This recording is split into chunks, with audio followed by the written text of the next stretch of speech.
Hello and welcome to next aspiration. আজকের এই short ভিডিওটা ভীষণ প্রয়োজন, কারণ আজকে আমি তোমাদের সঙ্গে একটু ডিসকাস করব টাইম টেবিলটা। আমাকে অনেকেই জিজ্ঞাসা করেছো যে স্যার আমি কি টাইম টেবিলে এই লাস্ট 30টা দিন পড়বো যাতে আমার নাম্বারটাকে আমি ম্যাক্সিমাইজ করতে পারি। দেখো, প্রথমেই বলে দিই, প্রত্যেকটা মানুষের টাইম টেবিল আলাদা হয়। আমার আর তোমার টাইম টেবিল কোনো দিন সমান হবে না পড়ার। তবে এই নেক্সট 30 ডেজ বা শেষ যে কটা দিন বাকি আছে, এই কটা দিন যদি তুমি আমার মতন করে চলো, আমাদের উপরে ভরসা রেখে আমরা যেভাবে বলছি সেভাবে চলো, তাহলে তোমার পরীক্ষাটা আরও বেটার হবে। আমি কথা দিচ্ছি, তোমার পরীক্ষাটা আগের থেকে একটু হলেও বেটার হবে, তোমার লাইফটা আগের থেকেও একটু হলেও পাল্টাতে হবে। কীভাবে চলো দেখে নেওয়া যাক। ভিডিওটা শেষ অবধি দেখো, খুব ছোট্ট ভিডিও, বেশিক্ষণ লাগবে না, তোমাদের 5-6 মিনিটের ভিডিও লাগবে হয়তো দেখতে। তাতে তোমরা যে জিনিসটা পাবে সেই জিনিসটা অতি মূল্যবান। সবার আগে ঘুম থেকে ওঠার টাইম, যারা রাত্রেবেলা পড়ছো তাদেরটা চেঞ্জ করো। এখন আর কেউ রাত জেগে পড়বে না। এই সময়টা তোমার দিনে পড়ার, রাতে পড়ার নয়। যারা রাত জেগে পড়তে তারা রাত জাগাটা বন্ধ করো, দিনের বেলা জাগো। কিন্তু যদি কেউ এমন থাকো যে তারা কাজে যাচ্ছ, তারা ওয়ার্কিং প্রফেশনাল, তারা বাধ্য সেই রাতটা জাগতে, কিছু করার নেই। কিন্তু যাদের কাছে ওয়ার্কিং আওয়ার্স নেই, যারা সময়টা পাচ্ছ, তারা আরও বেশি করে ম্যাক্সিমাইজ করো, সকালে ঘুম থেকে ওঠো। ভিডিওটা শেষে বুঝতে পারবে আমি কেন বলেছি সকালে ঘুম থেকে ওঠার কথাটা। দেখো, ট্রাই করো 5:30 to 6 AM এখানে তুমি মর্নিং স্টার্ট করবে। সকালবেলা ঘুম থেকে উঠে সব থেকে আগে যে কাজটা করবে, নিজের মা বাবার সঙ্গে দেখা করো, তাদের পায়ে হাত দিয়ে আশীর্বাদ নাও। এই মুহূর্তে তোমার পরীক্ষায় সব থেকে বেশি যেটা কাজে দেবে সেটা হচ্ছে তোমার নিজের মেহনত আর তোমার বাবা মার আশীর্বাদ। যদি ঈশ্বর থাকে, যদি ঈশ্বরে বিশ্বাসী হও, ঈশ্বরের কাছে আশীর্বাদ চাও। দিনটা একটা পজিটিভ দিক দিয়ে স্টার্ট করো। 6:30 এর মধ্যে তুমি সকালবেলায় চা, বিস্কুট আর সকালবেলা ফ্রেশ হয়ে পড়তে বসবে। 6:30 থেকে একটা মিনিট যেন লেট না হয়, প্রতিদিন টাইম দিয়ে বসবে। অর্থাৎ তোমার ফার্স্ট স্টাডি শিডিউল 6:30 থেকে হবে 9 AM অবধি।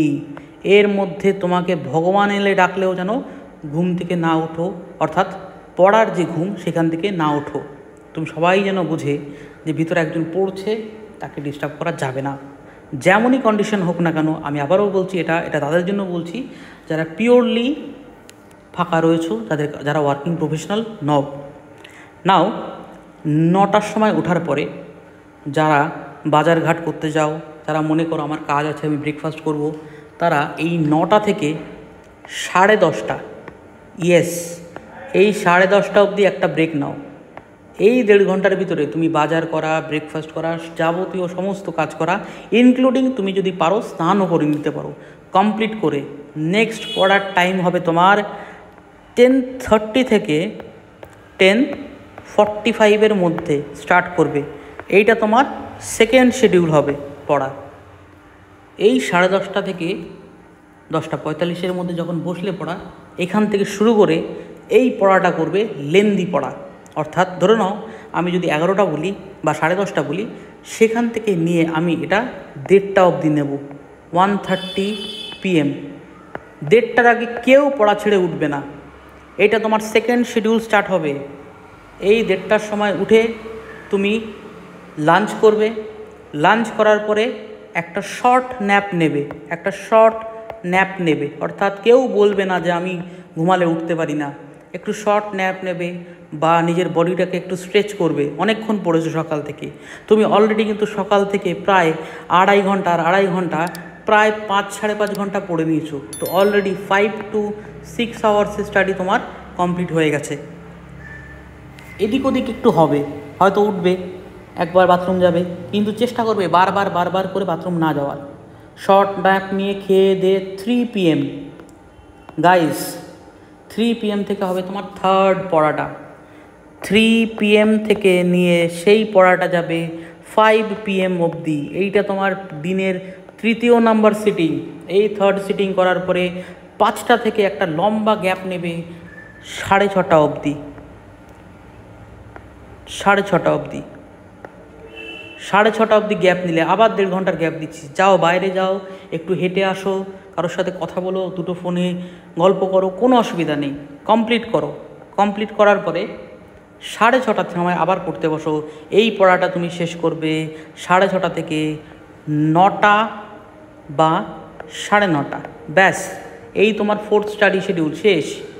দিনে তুমি এই 4খানা টাইমই পড়বে, অর্থাৎ এই সময় 2 আওয়ার্স, এইখানেও অ্যারাউন্ড 2 আওয়ার্স, আর আগে পড়েছিলে তুমি 5 থেকে 6 ঘন্টা। দেখো 9 hours of study, 9 hours of study তুমি খুব সুন্দরভাবে এখান থেকে বের করতে পারবে।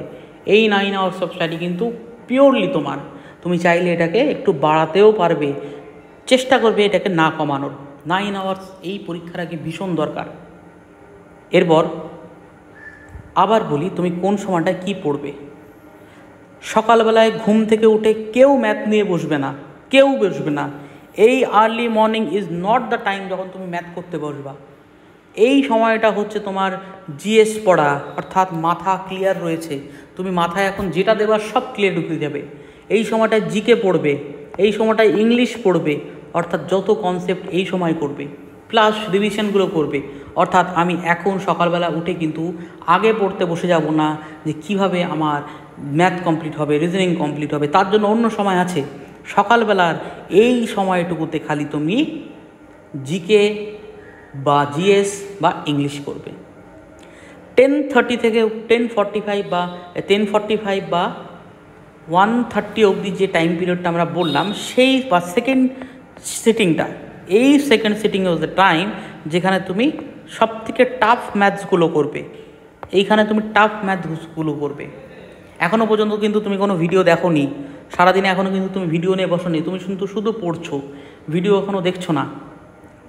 এরপরে গাইজ 3টে থেকে 5টা, দিস ইজ দ্য টাইম যখন শরীর দিতে চাইবে না, শরীর মনে আর একটু ঘুমাই, আর এখন ইচ্ছা করছে না, একটু ঘুমিয়ে নিই, একটু শুয়ে নিই, কী হবে, কী যায় আসে।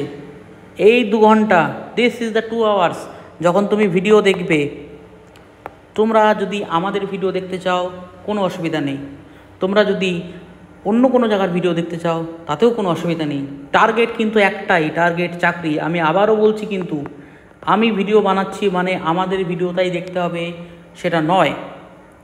আমরা কি করেছি, আমাদের এই 2 ঘন্টা টাইমের মধ্যে তোমরা কোন ভিডিও দেখবা, চলো সব বলে দিচ্ছি। এই 2 ঘন্টা টাইমের ভিতরে তোমাদের যে ভিডিওগুলো দেখতে হবে সেগুলো হচ্ছে এই ভিডিওগুলো। এই ভিডিওগুলো কিন্তু তোমরা কমপ্লিট করবে দুপুরবেলার এই 2 ঘন্টার ভিতরে। 2 ঘন্টার ভিতরে যদি কমপ্লিট না হয়, 2 ঘন্টার ভিতরে যদি তোমার ভিডিওতে মনে হয় যে না আমার আরও একটু দরকার, তাহলে এই 5টা থেকে 6:30 যে টাইমটা এখানে একটু কাট করে তুমি এর জায়গায় 5:30 বা 5:45 অবধি পড়ে একটা জায়গায় 2টো ভিডিও দেখতে পারবে। যারা মনে করছে আমার একটা ভিডিওতে টাইম লাগে, আমার সময় হয় না, একটু বুঝতে প্রবলেম হয়, তারা কিন্তু এটা করবে। পরীক্ষার ঠিক 7 দিন আগে কিছু কিছু করণীয় বলছি, যেগুলো আমি এক্সাম হওয়ার ঠিক 7 ডেজ প্রায়ারে আমি বলবো, এখন বলবো না, 7 দিন আগে বলবো। যে 7 দিন আগে যে কাজগুলো বলবো যদি চোখ বন্ধ করে ফলো করো, তাহলে জানতে পারবে 7 দিনের পরে এক্সামের সময় তোমরা অনেক বেশি বেনিফিট পাবে। তোমাদের এই যে 10:30 থেকে 1:30, 9টা থেকে 10:30, এই টাইমগুলো তোমাদেরকে খুব হেল্প করবে। জানো কিসে?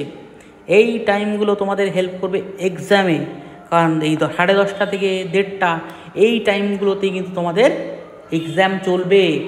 যখন তোমার লাস্ট 30 দিনে, লাস্ট 30 ডেসে যখন তোমার প্রিপারেশন তুঙ্গে থাকবে, তখন যদি তুমি টাইম পিরিয়ডটা, পড়ার টাইম পিরিয়ডটা ইন অ্যাকর্ডেন্স টু এক্সাম টাইমে পড়তে পারো, জানবে সাইকোলজিক্যালি এটা অনেক হেল্প করে। অর্থাৎ পরীক্ষার সময় বসলে তুমি তখন হেল্প পাবে।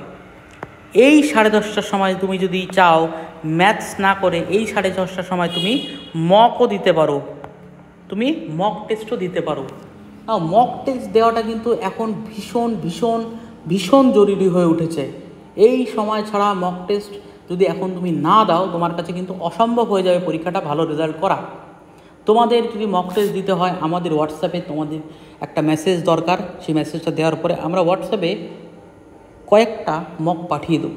সব আমাদের পক্ষে পাঠানো পসিবল নয়, কিন্তু কয়েকটা নিশ্চয়ই আমরা তোমাদের অ্যাভেলেবেল করিয়ে দেবো আমাদের হোয়াটসঅ্যাপে মেসেজ করলে। দ্বিতীয়ত যেটা সবথেকে আমরা বেশি রিকমেন্ড করব সেটা হলো তোমাদের একটা টেক্সট বুকের সাবস্ক্রিপশান নিয়ে নাও। এখন যা দাম পড়ুক সেই দামেই নিতে হবে, কারণ খুব প্রয়োজন এই সময় আমাদের মগ দেওয়াটা। রোজ 1 থেকে 2 মগ দেবে। আর আমার পার্সোনাল একটা রেফারেল কোড আছে 0MHWMD। এই রেফারেল কোডটাকে যদি তুমি ইউজ করো তুমি এখানে কিছু ডিসকাউন্টও